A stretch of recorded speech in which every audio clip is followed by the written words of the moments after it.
She broke her arm trying to escape her husband. She texted her mother for help. She sent it to the wrong number. The man who replied wasn't family. He wasn't police. He was a Korean Mafia boss. And when he said, "Don't move, I'm coming," he meant bodies would fall. This isn't a love story. It's a survival story. Written in blood, fear, and second chances. Welcome to Afro Kdrama Stories. Please like this video, drop wrong number in the comments, subscribe because this gets absolutely insane. Tiana's arm broke with a sound like a tree branch snapping. The bathroom floor was cold against her cheek. White tiles smeared red where she dragged herself backward. Her right arm bent at an angle arms shouldn't bend, bone pressing against skin from the inside. The pain came in waves that grayed her vision at the edges. Xavier pounded on the door. "Baby, I'm sorry. Open up. Let me see you're okay." She fumbled for her phone with her left hand, fingers slick and clumsy. Tried to pull up Mama's contact in Houston. The screen swam. She typed the message anyway, sent it to what she thought was the right number. "Please help. Boyfriend hurt me. Busan Hyundai Tower apt 2847. Arm broken. Please." The response came in English 30 seconds later. "Address again. Don't move." She typed it with shaking fingers. Then Xavier's voice changed. "Tiana, I swear to God, you better not be calling anyone." The pounding got harder. "Open this fucking door!" She pressed herself against the tub, cradling her ruined arm. The apartment was silent except for his fists against wood. Then the lock gave way and he filled the door frame, 6 feet of rage in a banker's dress shirt. He grabbed her broken arm. The scream tore out of her before she could stop it. He jerked her upright, found the phone in her other hand, read the messages. His face went white, then red. "Who the fuck is this?" He started dragging her toward the living room. "Who did you—" Car doors. Slammed outside. Footsteps on the stairs, multiple sets, moving fast. Xavier dropped her, reached for the gun he kept in the credenza. His hand was on the grip when the front door exploded inward, hinges and frame coming with it. 4 men entered. 3 wore suits that cost more than her old car. The 4th didn't need expensive clothes to fill the room with his presence. He wasn't tall, maybe 5'10", but dangerous radiated off him like heat. Dark suit, darker eyes, moving with the economy of someone who'd hurt people and would again. Those eyes cataloged her injuries with clinical precision. Broken arm, split lip, bruises flowering purple across her collarbone. Then they settled on Xavier with the cold promise of winter. Xavier's gun hung forgotten in his hand. The dangerous man's voice was quiet, almost gentle. "Mr. Walker, you appear to be making a serious mistake." He crossed the room in 3 strides. His hand closed around Xavier's throat before the American could speak, could breathe, could do anything but freeze with his face going gray. Tiana watched from the floor, vision blurring, wondering if she'd texted God or the devil, wondering which one would be worse. June Kim moved like violence wrapped in silk. His hand stayed on Xavier's throat, not squeezing hard enough to crush, just enough to communicate inevitability. The other 3 men fanned out, 2 flanking the door, 1 moving to Tiana with careful hands. "Miss, I'm Minho. We're getting you out." He helped her stand, supporting her weight without touching the broken arm. She caught Xavier's face going from red to purple as June leaned close, whispering something that made the American's eyes go wide with terror. Then Minho was guiding her out, past the splintered door, downstairs that smelled like kimchi and other people's dinners. The ocean breeze hit her face, salt air mixing with blood, and Busan spread out below in lights she'd stopped noticing months ago. A black SUV waited. Inside, an older man with kind eyes and a medical bag introduced himself as Dr. Park. He examined her arm with gentle precision while Minho drove through streets she recognized. Past Gwangali Beach, the bridge strung with lights across dark water, up into the hills where foreigners didn't usually go. The clinic was private, sterile, silent. X-rays, photographs of every injury, every bruise, cataloged like evidence. Dr. Park set her arm with pharmaceutical efficiency, wrapped it, gave her pills she didn't ask about. The apartment overlooked the beach from the 15th floor. Floor-to-ceiling windows framed the bridge like expensive art. Everything was new: furniture, appliances, the clothes in the bedroom closet that were exactly her size. Her phone, a new one, sat charging on the nightstand, already programmed with 3 contacts. Minho explained the security system, showed her the panic button, told her Mr. Kim would check on her tomorrow. Then he left her alone, in beautiful, sterile space that smelled like nothing, like no one. She cried for hours. The city lights blurred through tears and pain medication. Her old life was in that apartment with Xavier's hands on her throat. This new life was glass and chrome, and owing a debt she couldn't name to a man whose last name she'd just learned. At 3 a.m., her phone buzzed. "You're safe now. Sleep." Just 2 letters in the contact, JK. She stared at the message, at the bridge lights, at her reflection in the dark window. Broken arm, split lip, eyes that had learned to flinch. Then she typed back with her left hand, "Thank you." The response came immediately. "Don't thank me yet." She fell asleep wondering what that meant, wondering what price came due for rescue from a stranger, wondering why his quiet voice in that ruined apartment had made her feel safer than Xavier's promises ever had, wondering what kind of man could make violence look like salvation. June Kim owned 17 legitimate businesses in Busan, and twice that many illegitimate ones. At 4 a.m., he sat in his office with expensive whiskey and cheaper regrets, reviewing the moment her text had arrived. He should have ignored it. Foreign couple's domestic problem, none of his concern. But those 2 words had stopped him cold, this time. Meaning there'd been others. Meaning pattern. Meaning she'd finally broken enough to ask strangers for help. He'd mobilized 6 men, found the address, pulled records on Xavier Walker in the car. American expat, investment banker, clean on paper. The apartment told a different story. Neighbors who heard screaming, building security who looked away, isolation so complete she'd texted a wrong number because she had no one else. June had wanted to kill him. Wanted it so badly his hands shook when he found her on that bathroom floor. Broken arm and split lip and eyes that held pain, but not surrender. Those eyes had stopped him. Those eyes that assessed him with the same wariness they'd held for Xavier, understanding that rescue and danger often wore the same face. He'd told Minho to compile everything. Tiana Jordan, 28, former art therapist from Houston, been in Korea 6 years. No family visits, no friends, bank account controlled by Walker, isolated, trapped, strong enough to keep breathing anyway. The security feed showed her pacing the apartment at midnight, unable to settle despite the pain medication. Something in how she moved, careful but not broken, hurt but not destroyed, reminded him of his mother before she died. He'd been 12. His father's enemies had made it look like an accident. He'd built his empire on their graves. He sent the text at 3 a.m. knowing he shouldn't. Knowing promises of safety were complicated in his world, knowing she was a liability he couldn't afford. She'd responded with gratitude that felt like glass in his chest. At 5 a.m., his phone rang. SEO, his head of security, voice tight. Xavier Walker filed a missing person report. American embassies involved. Handle it. How handled? Permanently, if necessary.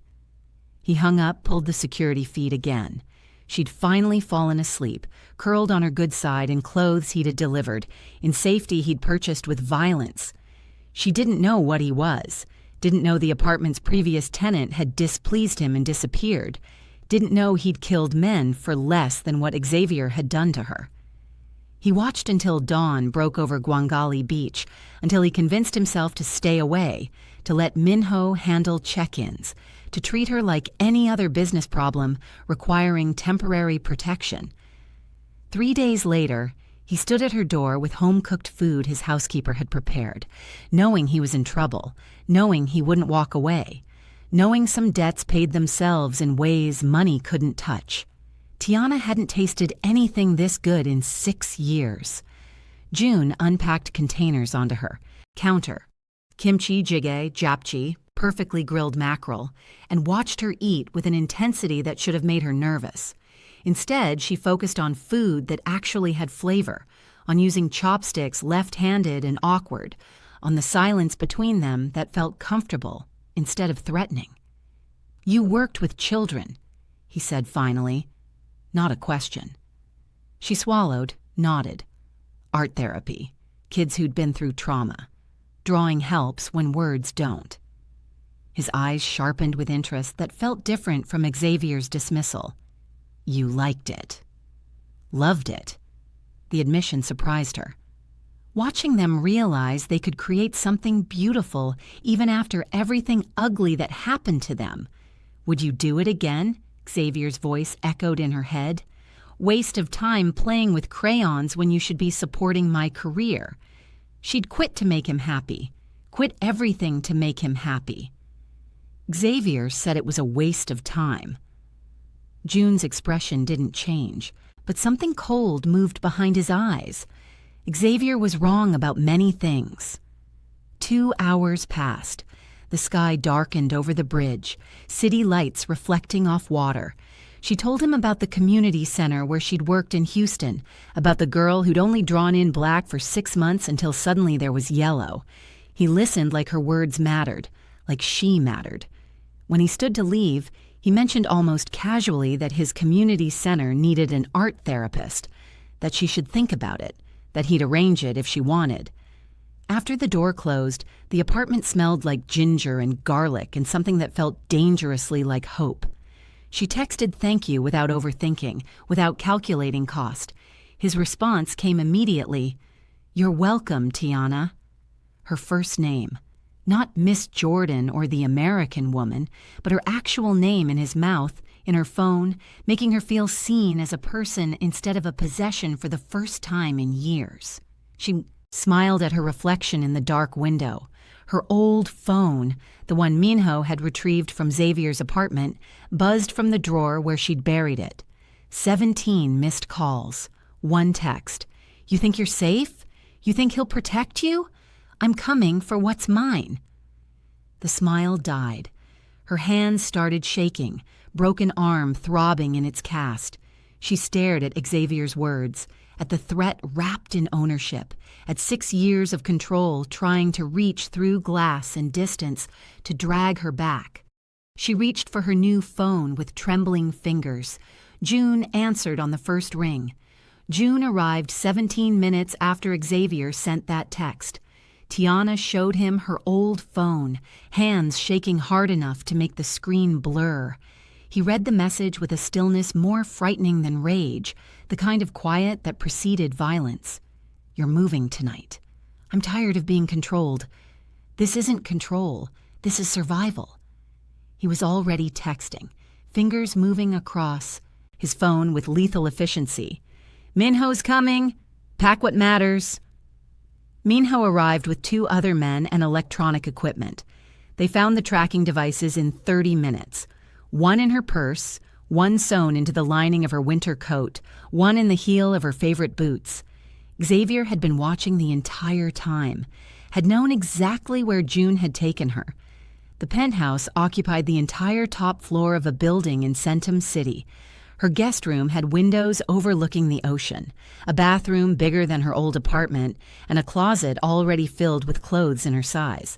He'd planned this, had been preparing for her to move in before she'd even agreed. At 2 a.m. she gave up on sleep, found him in the kitchen, shirtless, scars visible across his ribs and shoulder, knife wounds, burn marks, a life written in violence across skin. He turned at her footsteps, muscles shifting under damaged flesh, danger made beautiful in city lights, the sexual tension pulled tight between them, a wire strung too thin. "What will you do to Xavier?" He crossed the kitchen, stopped close enough that she could feel his body heat, smell his cologne mixed with something darker. "What do you want me to do to him?" The honest answer came before she could stop it. "I want him to hurt the way he hurt me." Then he will. His hand came up, thumb brushing the fading bruise on her cheekbone with a gentleness that made her chest ache. His phone rang, shattering the moment. He stepped back, answered in rapid Korean, his voice dropping into a register that promised death. She understood enough to know he was giving orders about Xavier, understood enough to know those orders were permanent. He hung up, found her watching him with new understanding. "You're more dangerous than him," she said quietly. Not an accusation, an observation.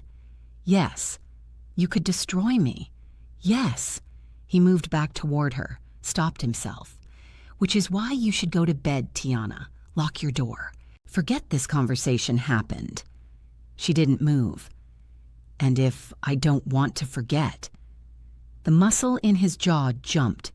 His hands flexed like he was stopping himself from reaching for her.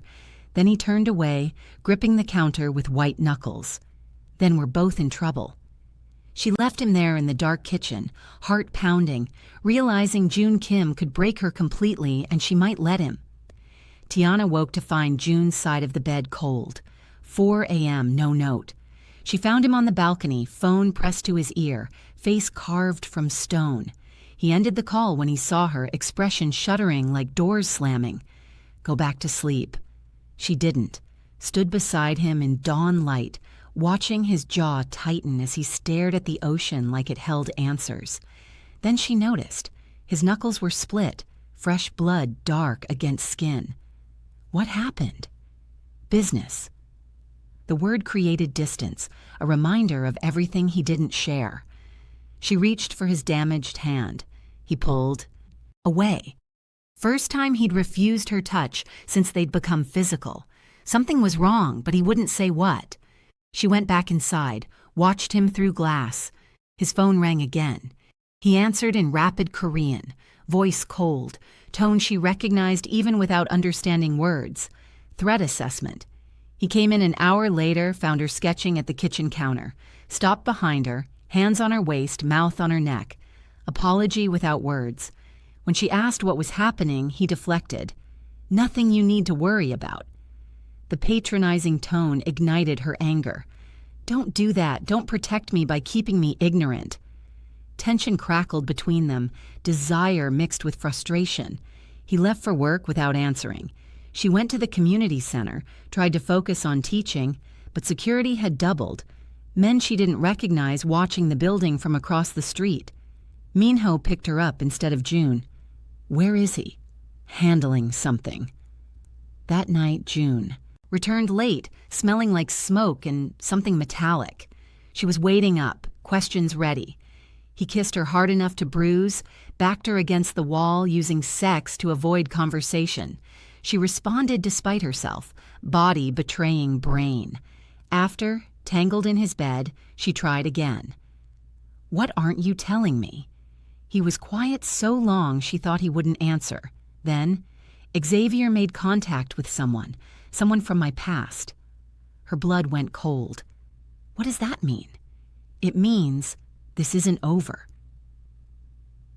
The first photograph arrived 3 days later, delivered to the community center, envelope with her name in careful block letters. Inside, a photo of her and June at the restaurant last week. Intimate moment, taken through the window from across the street. No message, just the image.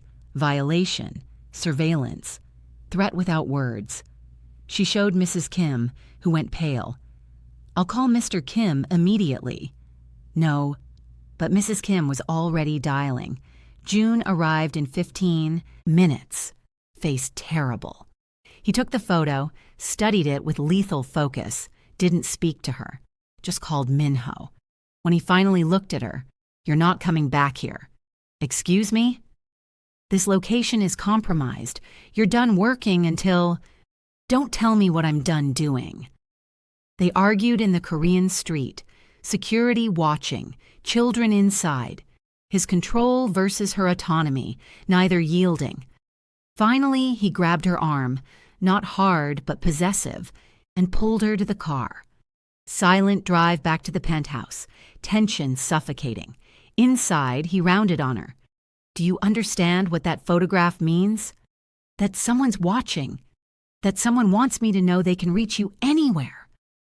First time he'd admitted vulnerability, that she was his weakness. She saw fear under his anger, softened slightly. Then tell me who. Tell me what we're dealing with. He paced, ran hands through his hair, war visible on his face. Finally, his name is Chen. We were partners once. He thinks I betrayed him. Did you? Pause. Yes. Why? Because he wanted to expand into trafficking. Children. I drew a line. First real piece of his past, dropped like a bomb. So you're the good guy. His laugh was bitter. I'm the slightly less evil guy. Don't romanticize it. The second photograph arrived via text to her phone that night. Her leaving the center, children visible in the background playing in the yard. Message with it. Pretty kids. Would be shame if something happened during art class. She showed June with shaking hands, watched something die in his eyes, something murderous born. I'm taking you somewhere safe, tonight. I won't run. This isn't running, this is surviving. She agreed to leave because the children's safety mattered more than pride.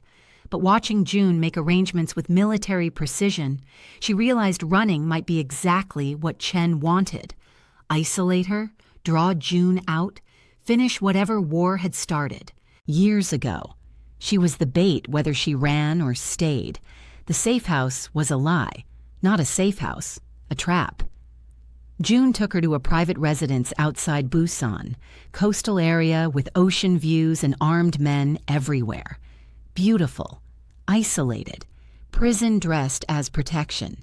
He stayed the first night, left at dawn. Minho's in charge. Don't leave the property. She was alone with strangers, guards who watched her constantly. Days blurred. She painted to stay sane, window overlooking ocean. June visited sporadically, always tense, never explaining. Their conversations became arguments, distance growing. When can I go back? When it's safe. When will that be? Silence. 1 week became 2. She was losing her mind. Tried to leave once. Guards blocked her. Polite but immovable. She realized she wasn't protected. She was imprisoned. June arrived that night, found her cold, distant. What's wrong? You made me a prisoner. I made you safe. Same thing from where I'm standing. He tried to touch her. She pulled away. First time since they'd become lovers. His face hardened. I'm doing this for you. You're doing this to me. There's a difference. He left angry, didn't return for 3 days. She stopped eating properly, stopped painting, stopped caring. 4th day, Minho entered her room looking uncomfortable. Mr. Kim wants you to know Chen made contact. What kind of contact? The kind that means you need to stay here longer. Rage and helplessness warred in her chest. That night, she snuck to the office, found Minho's phone unguarded, called June, got voicemail, left a message. If you love me, don't make me choose between safety and freedom, because I'll choose freedom every time. Hung up, went back to her room. An hour later, sound of helicopter. June arrived in full fury, stormed into her room. Are you insane? You can't leave. You don't understand. Then make me understand. Chen sent Xavier back to Busan. They're working together now. The words hit like physical blows. Xavier back, allied with Chen. 2 enemies unified against them. June's face showed fear she'd never seen. If they take you, I can't get you back. Do you understand? She understood. This wasn't about control, it was about terror. Whatever Chen and Xavier were planning was worse than anything she'd imagined. Xavier wanted her back. Chen wanted June destroyed. Together, they wanted blood. June finally explained. Chen had contacted Xavier in Seattle, offered alliance, helped Xavier reclaim his wife. Chen gets revenge on June. Perfect collaboration, mutual goals. Xavier had arrived in Busan 2 days ago, Chen providing protection. They were planning something, but June didn't know what yet. His network was good, but Chen knew his methods, stayed ahead. How long have you known? 2 weeks. She processed. 2 weeks he'd been lying, hiding, controlling. You should have told me. I was protecting. Stop saying that. Word! Screaming match. Years of control issues erupting. Finally exhausted, she asked, "What do they want?" "Chen wants me to suffer. Xavier wants you. Simple math. So we wait here forever? Until I find them. And if you don't?" His silence was answer enough. That night they didn't touch, slept on opposite sides of the bed. Chasm between them, fear and anger mixed. Morning brought breakthrough. Chen made a mistake. Used a location that pinged June's surveillance. Warehouse in Busan's port district. Xavier's signature on the lease. June mobilized immediately, heading to confront them. She stopped him. "Don't go alone." "This is my fight." "It's mine too. He broke my arm, remember?" Something shifted in his eyes. Respect, recognition. "Stay here. I'll end this today." He kissed her hard, promise and goodbye, left with Minho and 6 men armed for war. She watched from the window, helicopter disappearing. An hour passed. No contact. 2 hours. Phone silent. 3 hours. She paced, imagining the worst. Then text from unknown number. Photo attached. She opened it. Blood turned to ice. June bound in the warehouse, blood on his face, surrounded by Chen's men. Message, trade. You for him. Doc 17. 1 hour. Come alone or watch him die. She stared at his bloodied face on her phone. 1 hour to trade herself for June. She knew it was a trap. Knew going meant death or worse. But staring at that image, she realized she'd do it. Walk straight into hell to save him. That's what love meant. She was already moving. Tiana had 1 hour to decide between safety and love. She told Minho about the text, photo, demand. His face went white. "You can't go. It's an obvious trap." "He's going to die if I don't." "You'll both die if you do." She wasn't listening, already planning. Minho made calls. June's other men, backup plans. But the warehouse was 40 minutes away. The trade was in 1 hour. Mathematics of death, no good options. She took Minho's car keys when he was distracted, drove toward the port despite his shouting. Phone rang. Minho. She ignored it. 30 minutes to the dock. Traffic a nightmare. She arrived with 10 minutes to spare. Dock 17 was abandoned. Warehouse looming. Ocean beyond. She parked, got out on shaking legs. Armed men emerged from shadows. Chen's people. They searched her for weapons. Phone. Found both. Took the phone, left her with nothing, led her inside the warehouse. June was bound to a chair, blood dried on his face, eyes widening in horror when he saw her. No, Tiana, run." Chen stepped from darkness, older Korean man with a cold smile. "Mrs. Walker, so kind of you to join us." Xavier beside him, arm in a sling from June's previous beating, face twisted with victory and rage. "Hello, baby. Miss me?"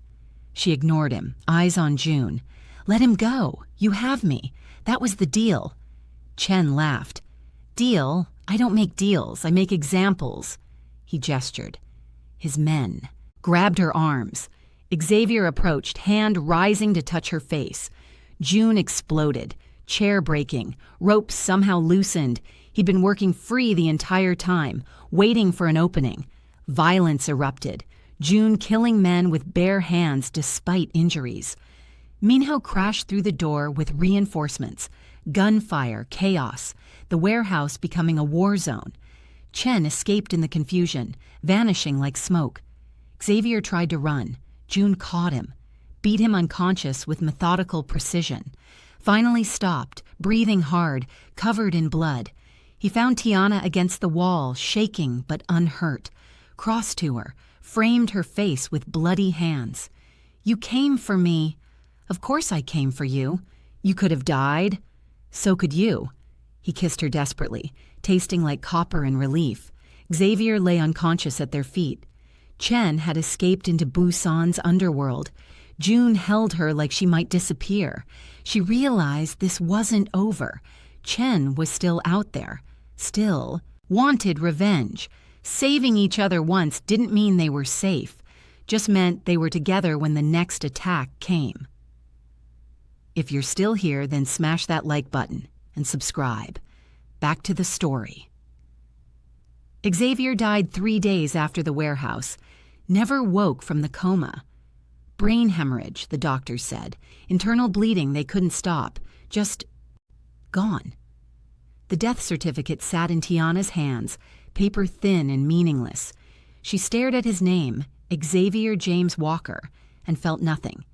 No relief, no closure, just empty. June stood beside her in the hospital corridor, hand on her lower back. It's over. She knew he was lying, could feel it in the tension radiating off him, in the way his phone had been ringing non-stop since they'd arrived, in the careful neutrality of his expression. Is it? He didn't answer. That was answer enough. Back at the penthouse, he was different. Phone calls taken in other rooms, door closed, voice dropping to a murmur she couldn't hear through the walls. He left at odd hours, midnight, 3 a.m. dawn. Returning with tension in his shoulders and blood under his fingernails, he thought she didn't notice. She noticed everything now. She caught him washing blood from his hands at 3 in the morning, standing at the kitchen sink in the dark, water running red, then pink, then clear.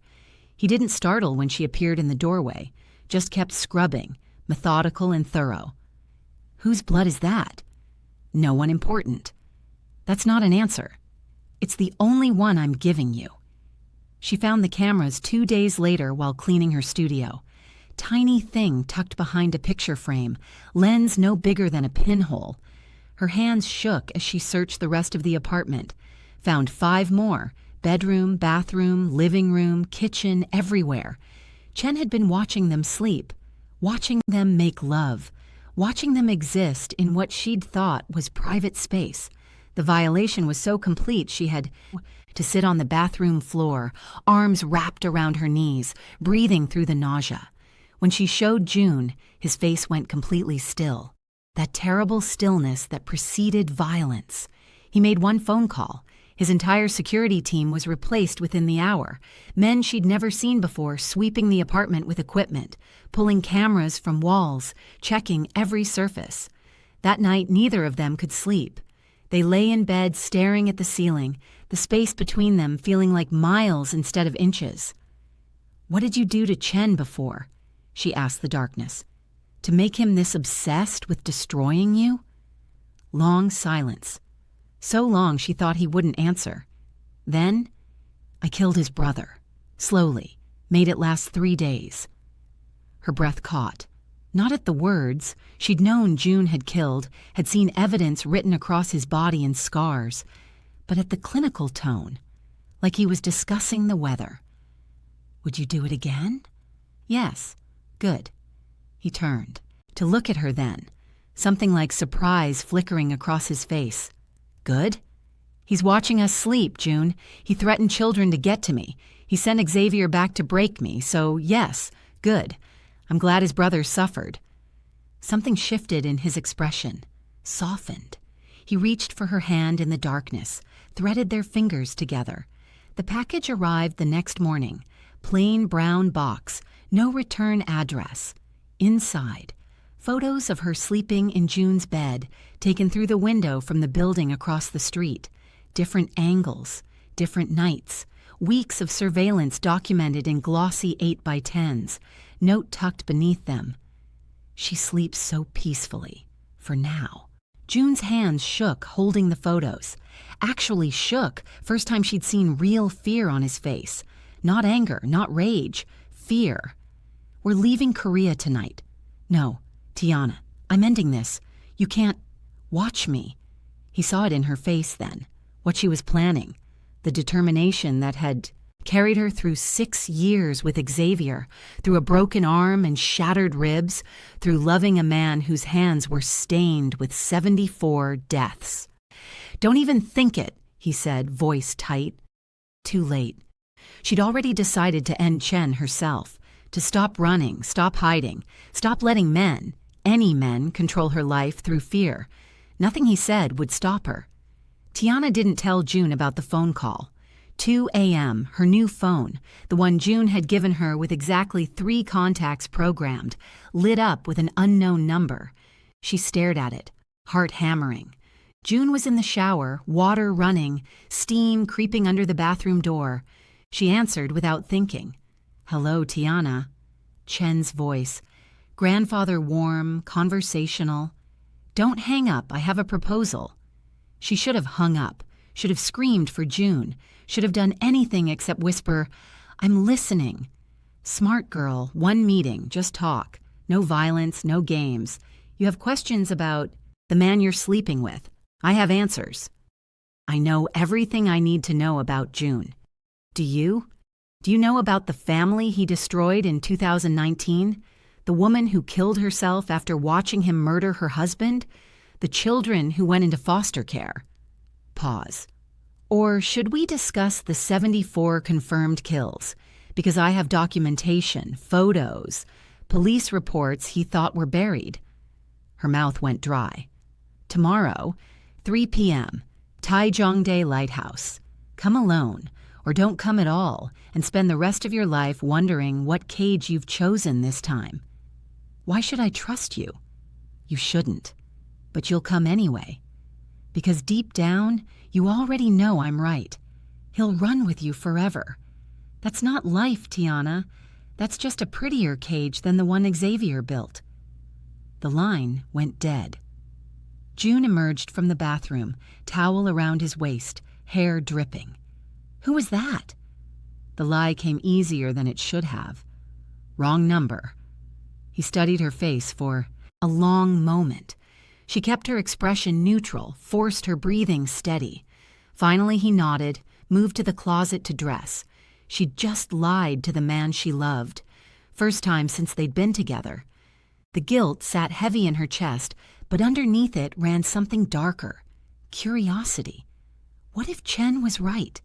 What if she was just trading one cage for another? Next day she told June she was saying goodbye to the kids at the center. Hugged them, let Mrs. Kim fuss over her, waited until her guards were distracted by a delivery truck. Then she slipped out the back door, lost herself in the market crowd, and caught a taxi to Taejongdae. The lighthouse stood against gray sky, ocean churning below the cliffs.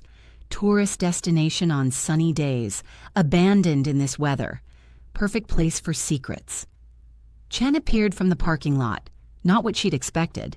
Grandfather type, kind face, wire-rimmed glasses, expensive but understated suit. He could have been anyone's beloved Halmione, not the man who'd orchestrated Xavier's return, who'd threatened children, who'd watched her sleep through hidden cameras. "You came," he smiled. "I wasn't certain you would. You gave me an hour to decide. I had questions that couldn't wait." Smart and direct. I see why he likes you. Chen gestured to a bench overlooking the water. "Shall we?" They sat. He pulled out his phone, opened a photo gallery, started swiping. Crime scenes, bodies, police tape, documentation spanning years. 2015, 2017, 2019, 2021. Each photo stamped with dates, locations, victim names. 74 confirmed kills, Chen said conversationally. Probably more. These are just the ones I could document. Her stomach turned, but she kept her face neutral. "Why are you showing me this?" "Because I want you to understand what you've chosen. This man," he gestured at a photo of June, younger, covered in blood, "is a monster. Maybe a necessary monster. Maybe a monster with rules. But a monster, nonetheless." "And you're what? A saint?" "I'm honest about what I am. Can he say the same?" Chen closed the photos, looked at her directly. "Let me ask you something. What's the difference between Xavier's cage and June's cage? One beat you with fists. The other controls you with protection. Both trapped you. Both isolated you. Both made you dependent." Her silence was answer. She'd wondered the same thing in the dark hours of the morning, lying beside June, feeling the weight of his arm across her waist, safety or possession. Chen's offer came quiet, almost kind. Leave him. Go back to America. I'll clear everything. Your passport, your records, any trace of what happened with Xavier. Just disappear. Start over. Be free. Why would you do that? Because watching him lose you will hurt more than anything I could do to his body. And because maybe, just maybe, I'm giving you the choice no one gave you before. She stared at the ocean, thought about Houston, Mama, the life she'd left behind, the person she'd been before Xavier, before June, before violence became the language she understood. I need time to think. 24 hours. Then I stopped being civilized. She returned to the penthouse. June was waiting in the living room, hands clasped, face terrible. Where were you? She could have lied again, built another layer between them. Instead, she met his eyes and said, I met with Chen.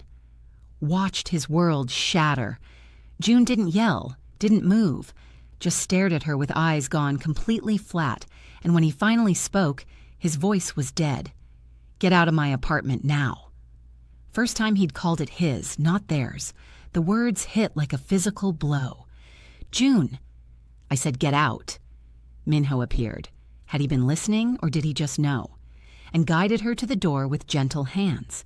No guards this time, no security detail, no protection. Just Minho driving her to a hotel in silence, handing her a key card, squeezing her shoulder once, before leaving her alone. The hotel room was generic. Beige walls, beige carpet, beige everything. She sat on the edge of the bed, still wearing yesterday's clothes, and realized Chen had manipulated her perfectly. She'd wanted to confront him, wanted to be strong, wanted to prove she could handle the truth. Instead, she'd destroyed the one good thing in her life. She couldn't sleep. Pulled out her laptop, started searching, found some of June's past crimes documented online, the ones sensational enough to make news despite his attempts to bury them. 2015 rival gang leader found in Busan Harbor, throat cut, body weighted down. 2017 trafficking ring destroyed, 3 dead, building burned to ash. 2019, the one Chen had mentioned, husband murdered, wife suicide 3 days later, children vanished into the foster system.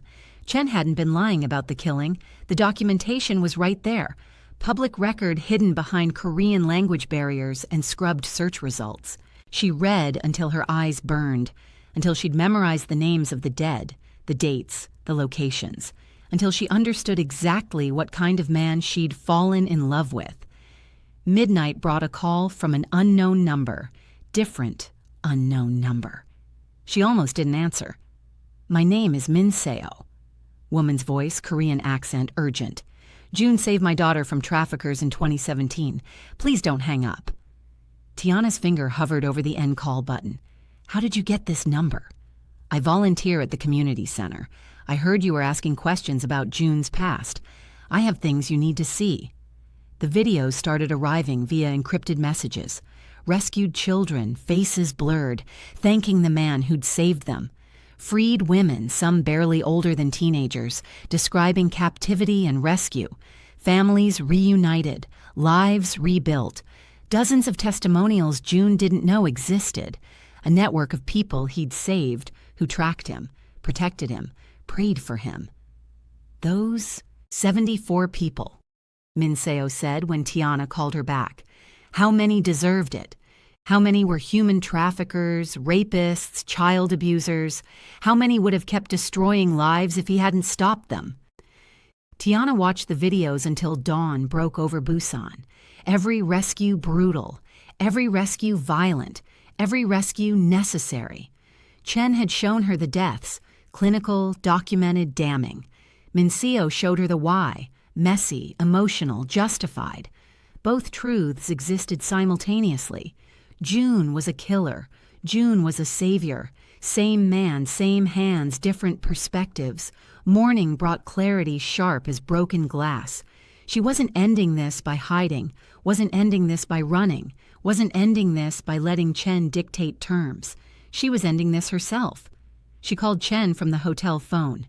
Meet me tonight, same place, I'll give you my answer. Smart choice. I'm not done. I have conditions. Pause. I'm listening. Just you. No guards. No games. You want to talk? About cages? Let's talk about yours. She hung up before he could respond. Texted June from her cell. I'm fixing this tonight. I love you. Didn't wait for a response. Started preparing. She arrived at Taejongdae Lighthouse at sunset, sky bleeding orange and red over dark water. Chen was already there, leaning against the stone wall, guards visible in the parking lot despite her conditions. When he saw her face, he knew. Knew she wasn't accepting his offer. Knew she hadn't come to run. I'm here to make you one, she said. Pulled the envelope from inside her jacket. Photos spilled out. Chen's daughter in Paris. Coffee shop near Sorbonne. University library. Apartment building in the 6th arrondissement. Weeks of surveillance. Daughter he'd thought was secret. Daughter he'd hidden in Europe to keep her safe from his world. His face went white. Where did you... June's not the only one with resources, and I'm a fast learner. Chen's daughter was his only weakness. The photos spread between them on the stone wall, held down by rocks against the ocean wind. His daughter, young, beautiful, unaware, captured in intimate moments, studying at a cafe, walking to class, laughing with friends outside a bookstore, living the life Chen had paid for with blood money, kept separate from his world through careful lies and European distance. How did you find her? Same way you found those cameras. Same way you found Xavier in Seattle. Money, resources, and motivation. Tiana met his eyes. Turns out, I'm good at this. Xavier taught me to be small. June taught me to be dangerous. You're about to learn the difference. Chen's guards moved closer, hands inside their jackets. She didn't flinch. Here's my offer. You leave Busan. Tonight. Forever. Or these photos go public with detailed documentation of your business attached. I'm sure French authorities would love to know whose money is paying for that Sorbonne education. I'm sure her friends would love to. Know what Daddy really does. You're bluffing. Try me. Test me. See what happens when you threaten someone who's already lost everything that mattered. She leaned forward. I walked away from my family for a man who broke my bones. I walked away from the man I love to meet you here. You think I won't burn your daughter's life down to end this? You think I have anything left to lose?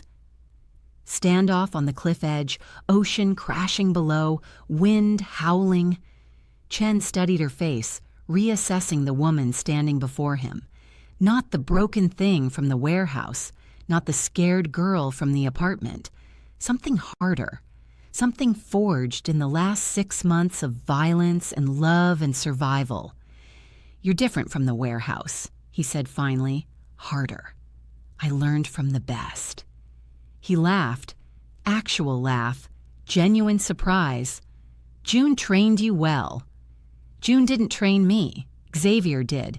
He taught me what monsters look like, how they operate, where they're vulnerable. You're just another one. Better dressed, better mannered. Still a monster. Chen's smile faded. You think threatening my daughter ends this? You think I won't kill you right here? I think it gives you the same choice you gave me. Run or lose everything. Disappear or watch your daughter's life destroyed. Seems fair. Tense silence. Just wind and waves and two people who'd both lost too much to back down easily. Then Chen's phone rang. He answered, face going from confident to pale in seconds. Spoke rapid Korean, ended the call, looked at her with new understanding. Your boyfriend just walked into my restaurant, alone, unarmed, offering himself.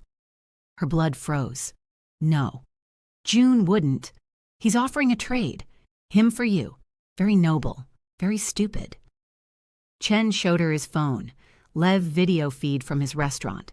June on his knees in the back room, hands behind his head, surrounded by armed men. Blood already on his face from whatever had happened before the camera started rolling. No! Too late. My men have him. Probably beating him right now if I know my people. Chen's expression shifted. So here's the new situation. I have him. You have photos of my daughter. We both have leverage. What shall we do with it?" She was shaking, hands trembling so hard the photos scattered in the wind, trying to think through panic, trying to find the angle, the play, the way out. "Let him go. Give me your daughter's photos first. You'll kill him the second I do." "Probably." She pulled the gun from her jacket, taken from June's safe before leaving the penthouse, weight unfamiliar in her hand, pointed it at Chen's chest with both hands to stop the shaking. His guards pulled weapons immediately, 3 guns on her head, her one gun on Chen's heart. Mexican standoff, cliff edge, wind screaming, everyone dies or everyone lives, no middle ground. Chen looked at her with something like respect. "You won't pull that trigger." "You sure? Women like you don't kill in cold blood."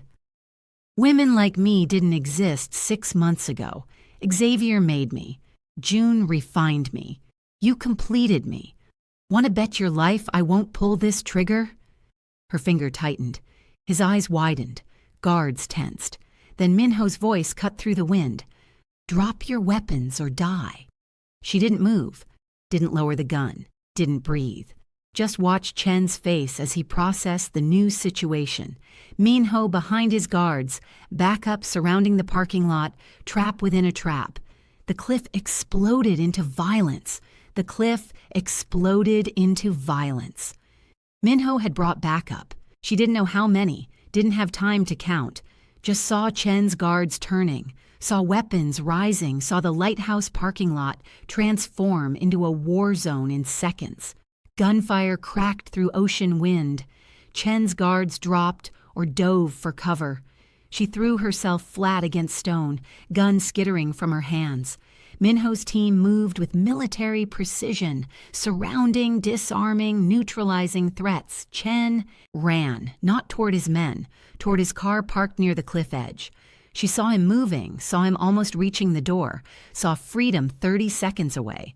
She ran too, tackled him at the cliff edge, both of them going down hard on wet stone.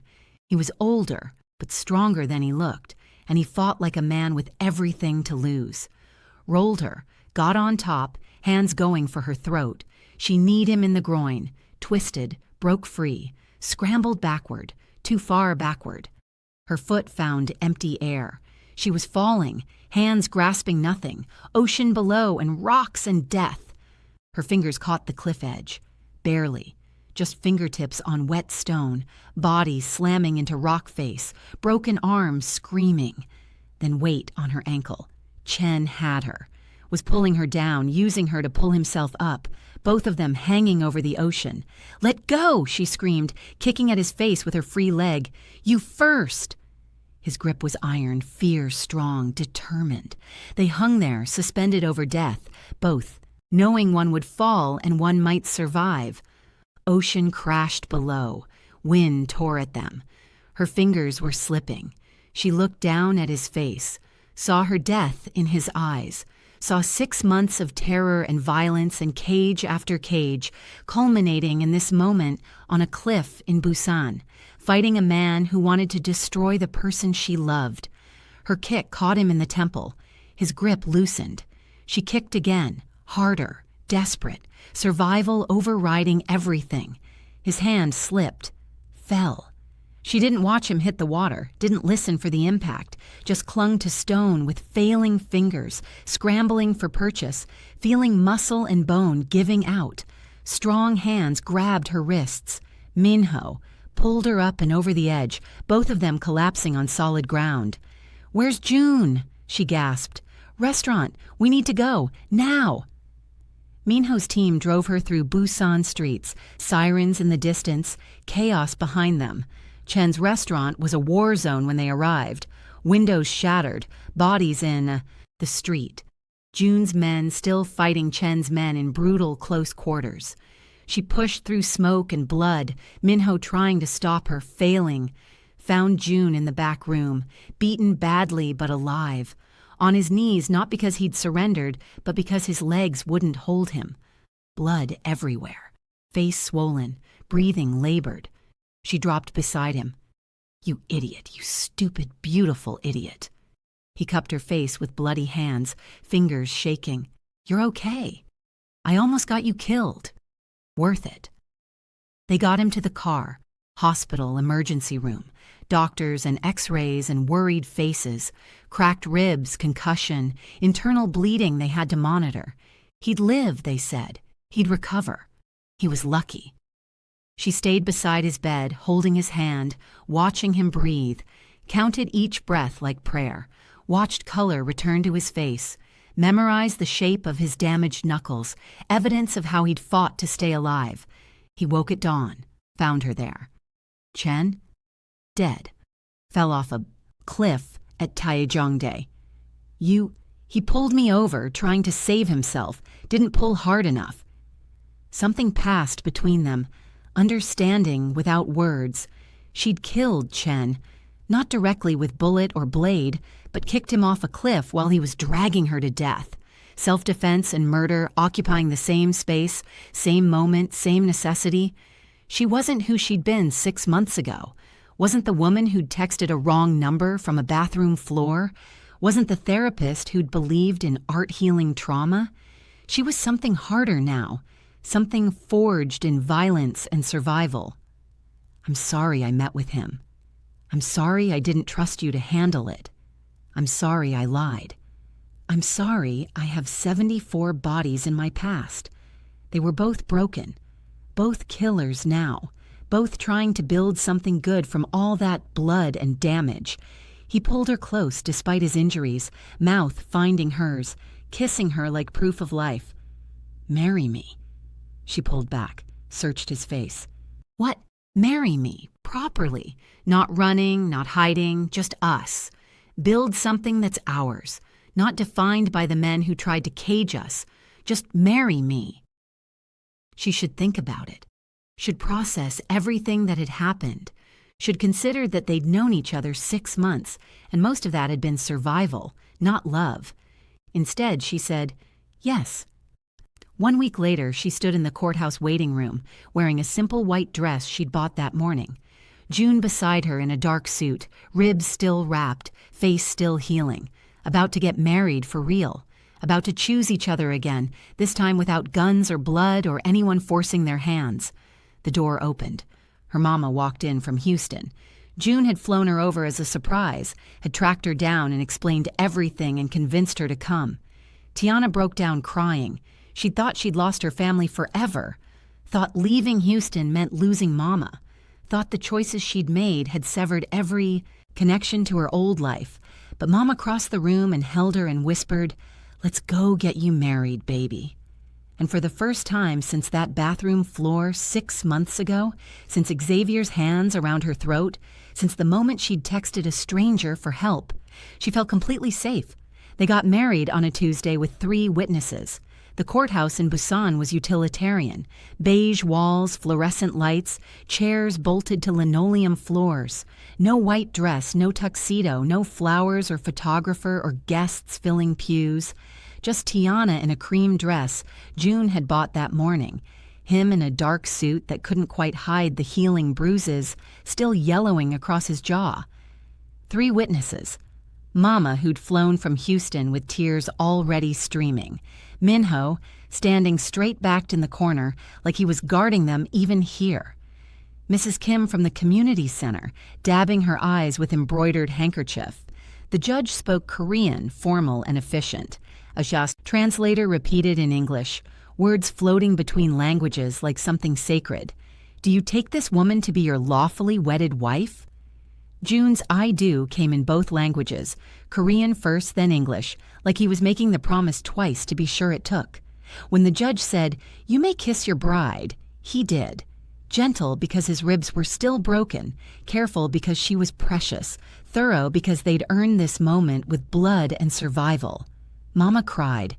Minho almost smiled. Mrs. Kim blew her nose loudly. After, they went to a small restaurant June owned in Gwangali. Private room overlooking the beach, traditional Korean food spread across the table like celebration. Mama asked a million questions between bites of bulgogi and kimchi. "So how did you two actually meet? Really meet?" Tiana and June looked at each other. The entire violent story lived between them. Bathroom floor, broken arm, desperate text to a stranger, Chen's surveillance, cliff edge, bodies left behind. 6 months of terror and tenderness compressed into one glance. "Wrong number," Tiana said simply. Mama laughed, wiping tears. Best wrong number ever made. If she only knew.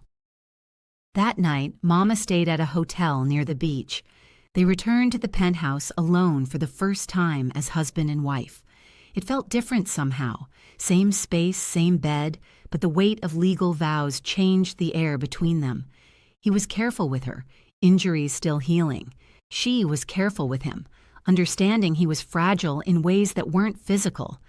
They made love slowly, learning each other again with new names, husband, wife, testing how the words tasted. After, lying in darkness, his hand on her hip, he asked, "Do you regret it? Any of it?" She thought about the question, the pain, the fear, the violence, becoming someone who could kick a man off a cliff and sleep peacefully after. All the ways the last 6 months had destroyed who she'd been and rebuilt her into someone harder. No. Not even Xavier? The broken arm? Everything that brought you here? That brought me to you. So no. He was quiet for a long moment, thumb tracing circles on her skin. "I regret that it hurt you. Don't regret where it led." Morning brought news delivered by Minho over coffee. Chen's body had been found on the rocks below Taejongdae. Ruled accidental death. Tourist who got too close to the edge during bad weather. No investigation, no questions. Case closed within 48 hours. June had made sure of it. Tiana waited for guilt to arrive. Waited to feel horror at being complicit in a man's death. At the system being corrupted to protect her. At how easily violence could be erased with money and influence. Instead, she felt relieved. Chen had threatened children, had sent Xavier back to break her, had put cameras in her bedroom and watched her sleep, had tried to drag her off a cliff to save himself. She defended her life. The law called it accidental. She called it survival. The distinction didn't keep her awake at night.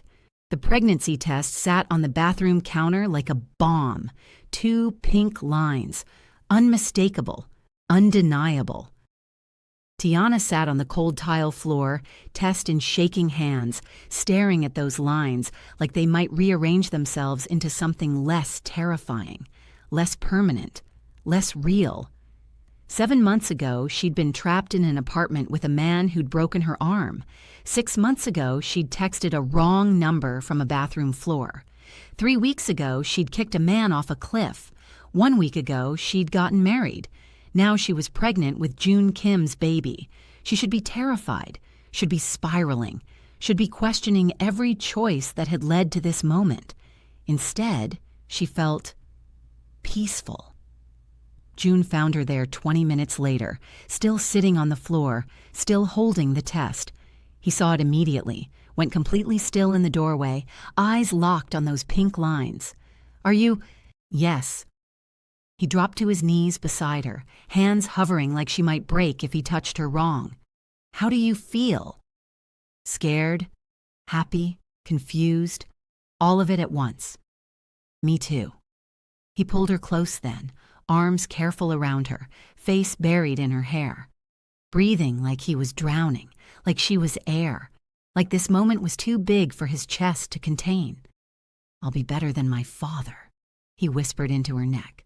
"I swear to God, I'll be better." First time he'd mentioned his father beyond the bare fact that he'd died.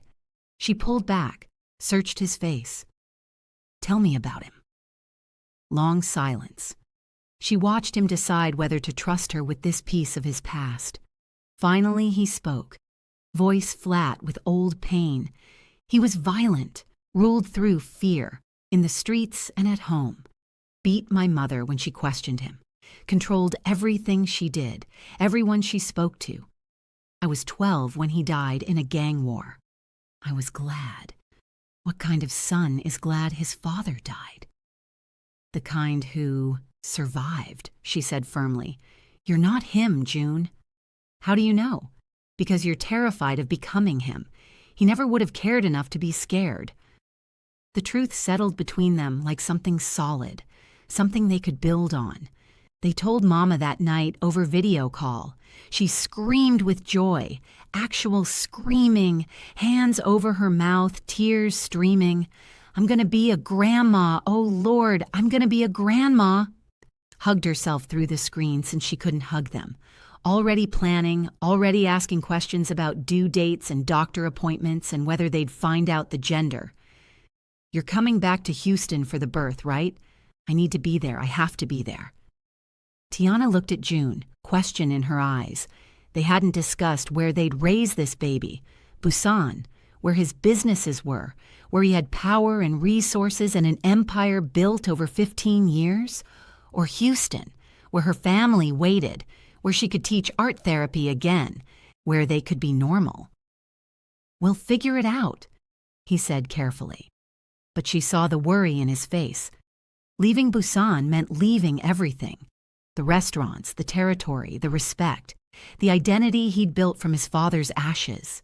Meant starting over as nobody, having nothing, being just another immigrant trying to make it in America. Could he do that? Would he? She didn't ask, didn't push, just let the question hang between them like something that would answer itself eventually. Chen had a partner they didn't know about. The realization hit like cold water when June came home early, face shattered, and said, "Sit down, we need to talk." Nothing good ever started that way. Tiana was 12 weeks pregnant, just beginning to show, slight curve to her belly that made her regular clothes tight. She sat on the couch, hand automatically going to that small swell, protective instinct already hardwired. Police came to the restaurant today, asking about Chen's death. Her blood went cold. They ruled it accidental. Someone sent them an anonymous tip, security footage from that night. The cliff, the struggle, the fall. Someone had been watching, recording, waiting. "His name is Song," June continued, voice flat.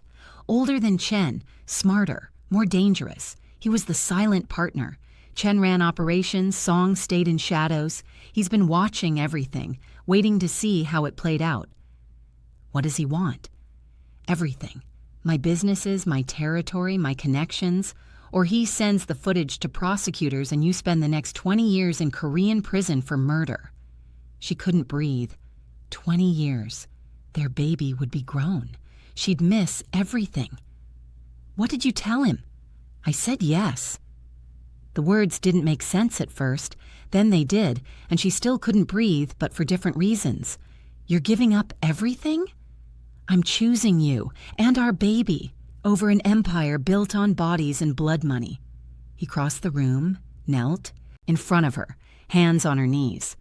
"I'm choosing to be the father my father never was, even if it means being nobody." "When?" 2 weeks. Then we leave Korea. Start over somewhere clean." It should have felt like victory. Should have felt like freedom. Instead, it felt like amputation, watching him dismantle what he'd built for 15 years, piece by piece. She watched him sign over restaurants, clubs, territories to Song's people, each signature taking a piece of who he was, who he'd fought to become after his father died. The June Kim who'd ruled Busan's underworld with iron control was dying on paper, becoming just June. Husband, soon-to-be father, man with nothing but love to his name. She tried to help. He wouldn't let her. "This is mine to do." The final night in Busan, the penthouse was empty of their things, just them and boxes, city lights spreading below for the last time. She found him at the window, staring at Gwangali Beach, where the bridge lights reflected, off dark water. "Do you hate me?" she asked quietly. He turned. "For what?" "For costing you everything."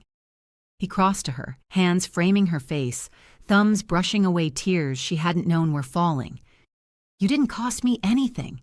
You saved me from becoming my father, from building an empire so big I'd have to maintain it with fear, from dying alone with blood on my hands and no one to mourn me. You could have been king here. I'd rather be a father in Houston. They made love on the floor of the empty apartment. Goodbye to the old life written in sweat and silence and desperate tenderness. Morning brought a flight to Texas, Mama waiting at the airport with signs and tears and crushing hugs. New apartment already arranged, small but clean, in a neighborhood where kids rode bikes and people waved. June got a job as a restaurant manager, legitimate work with tax forms and health insurance and normal hours. She started teaching art therapy again at a local community center, healing children through color. Life was quiet, simple, boring in the best possible way. It was perfect. The hospital lights were too bright, too white, too much. Emergency room at 3 a.m., doctors and nurses moving with urgent efficiency. Machines beeping in rhythm with Tiana's racing heart. She was only 7 months pregnant. Too early, too soon, too dangerous. Placental abruption, they said. Baby in distress. Emergency C-section needed now. June's face had gone completely white, hand crushing hers as they prepped her for surgery. She's only 7 months. We have to go now, the doctor interrupted. Not unkind, just urgent. They wheeled her away, June running alongside the gurney until doors closed between them. Surgery was a blur of pain and pressure, and voices calling out medical terms she didn't understand. Then crying, tiny and fierce and furious. It's a girl. They held her up for 1 second, just one, before whisking her away to the NICU. Tiana barely saw her, just a glimpse of impossibly small fingers and a red, angry face, alive and fighting. Recovery room, stitches pulling, exhaustion so complete she couldn't keep her eyes open. June appeared beside her bed, tears tracking down his face.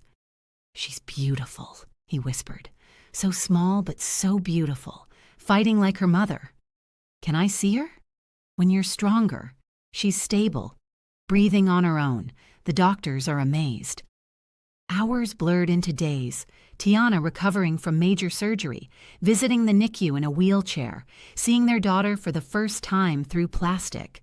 4 pounds of fury in an incubator, wires and tubes monitoring every breath, but breathing, living, surviving. "What should we name her?" June asked, fingers pressed to the plastic barrier. Tiana watched their daughter's tiny chest rise and fall, thought about bathroom floors and broken arms and choosing to live when dying seemed easier. "Hope," she whispered. "Hope Kim." He tested the name, smiled through tears. "It's perfect." Mama arrived the next day, met her granddaughter through plastic and cried into her hands. "She's gonna be fine. I can see it. She's a fighter, like her mama."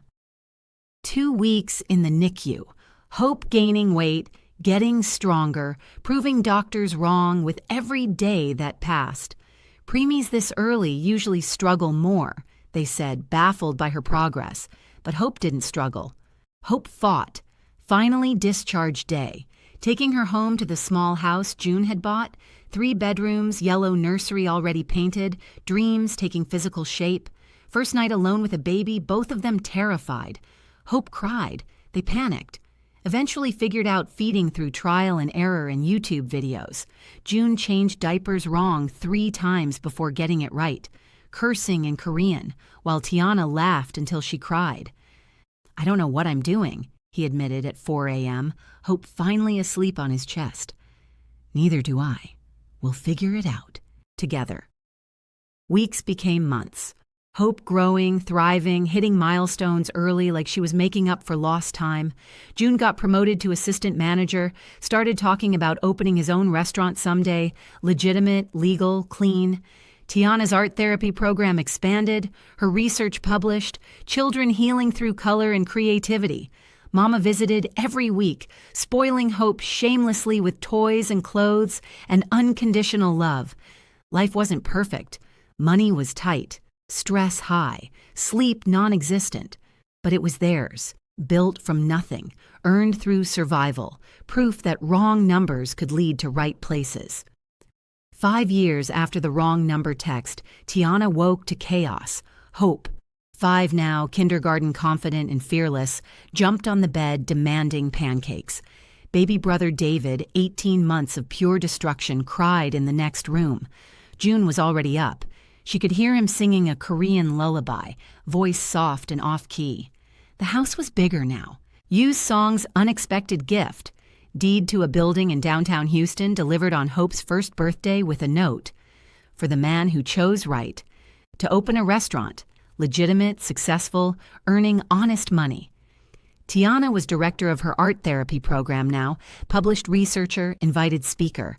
Different person than the woman who'd texted a stranger from a bathroom floor. Morning routine. June made breakfast while she wrangled kids. Hope chattered about kindergarten drama. Who said what at recess, teacher's new haircut, the extreme injustice of having to share crayons. David threw eggs with gleeful precision. Normal, beautiful, chaotic. They dropped kids at Mama's. She watched them while they worked, spoiled them rotten, sent them home hopped up on sugar and unconditional love. Drove to the restaurant together, his hand on her knee like always. Reservations full tonight, he mentioned. Again, that's the 4th night this week. Pride in his voice. Deserved pride. He'd built this legitimate empire from nothing, proved he could create without destroying. Her center operated next door. Convenient, perfect, synergy. She taught morning classes while he prepped the kitchen, met for lunch in the stolen hour between, kissing in his office like teenagers. Remember when this was just a dream, she asked? Remember when you texted the wrong number? They laughed, kissed, returned to work. Evening. Family dinner at home. Hope told elaborate stories about playground politics. David smashed peas with his fist, art and destruction indistinguishable at 18 months. After kids slept, they collapsed on the couch. June scrolled his phone, stopped suddenly. Tiana, look. News article. Song arrested in Busan. Trafficking charges. Entire organization dismantled. Dozens arrested. Evidence found in properties across the city. They found evidence in properties I used to own, June said quietly. Did you... Left information where they'd find it. Before we left. Insurance policy, in case Song ever came after us. 5 years later, insurance had paid off. How many? She asked. How many what? How many people saved because you left that evidence? Report says 37 children recovered, 18 women freed. She kissed him hard, tasting redemption. That's who you really are. I'm a father who needs to fix his daughter's bicycle tomorrow. You're both. Later, in bed, Houston quiet around them, he asked, Do you miss it? Busan, the power, being king? Sometimes, he admitted. Then Hope calls me daddy and I forget. I love you. I love you too. She fell asleep thinking about that bathroom floor, broken arm, desperate text to a stranger. Best wrong number ever made. It had brought her here. Small house, 2 kids, man who'd chosen them over empire. Not a fairy tale ending. Too messy, too real, too hard-earned for that. Better than a fairy tale. True. At 2 a.m., Hope crept into their room with a bad dream about monsters under her bed, curled between them, tiny and warm and safe. David started crying. June got up, lifted him from the crib, sang that Korean lullaby again. Tiana listened in the dark and smiled. This messy, beautiful, loud, exhausting life. This was what surviving looked like. What love meant. Not perfect, not easy, but real and chosen and worth every scar. She'd texted a wrong number from a bathroom floor, saved herself, found love, built a family, and somewhere in Busan, 37 children were free because the man singing lullabies in her kitchen had left evidence before walking away from his empire. Monsters could become fathers, victims could become warriors, wrong numbers could become right. The end was just the beginning. From bathroom floor with broken arm to Houston backyard with 2 kids, from wrong number text to marrying the Mafia boss who answered, she survived abuse, fell for a killer, pushed a man off a cliff, and chose the quiet life. He gave up his empire for her and their babies. Violence became hope. literally their daughter's name. Hit that like button and tell me what moment hit you hardest in the comments. Subscribe for more stories that wreck you emotionally. Thanks for watching.